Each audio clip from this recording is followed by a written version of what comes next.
বন্ধুরা good afternoon. এই যে আমি নোগাবেশটা আসলাম, আজকে না কারেন্ট নাই, কিন্তু কারেন্ট না থাকলেও আসলে লাভ আছে। দেখো বন্ধুরা, এই যে আমি আজকে ইফ্রি লাগাচ্ছি, এই যে গ্রিন গ্রিন লাইট জ্বলছে, এটাতেও অনেক কাজে দেয়। এটা হলো গ্যাস ঠিক হয়, পেটের চর্বি ঠিক হয়।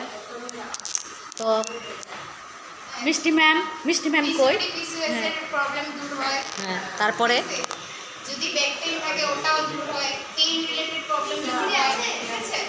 তো শুনতে পাচ্ছ বন্ধুরা, আমি তো এখানে এসে অনেক ঠিক হয়ে গেছি, অনেক সুস্থ হয়ে গেছি। আমার তার মানে অনেক প্রবলেম ছিল, আমি 2 বছর ধরে আসতেছি, কিন্তু আমি একদম পুরো পারফেক্টলি সুস্থ। তো এটা হলো আমার, হ্যাঁ, এর জন্য আমি এখানে ভিডিও বানাই। এটা হলো আমার রিমি ম্যাম, আর এটা হলো আমার স্নেহা ম্যাম, আর এইটা হইলো আমার মিষ্টি ম্যাম, আর এইগুলি হইলো ওই যে আমার একটা ছেলে, এগুলি হইলো আরো স্টাফ। হ্যাঁ, সবাই এখানে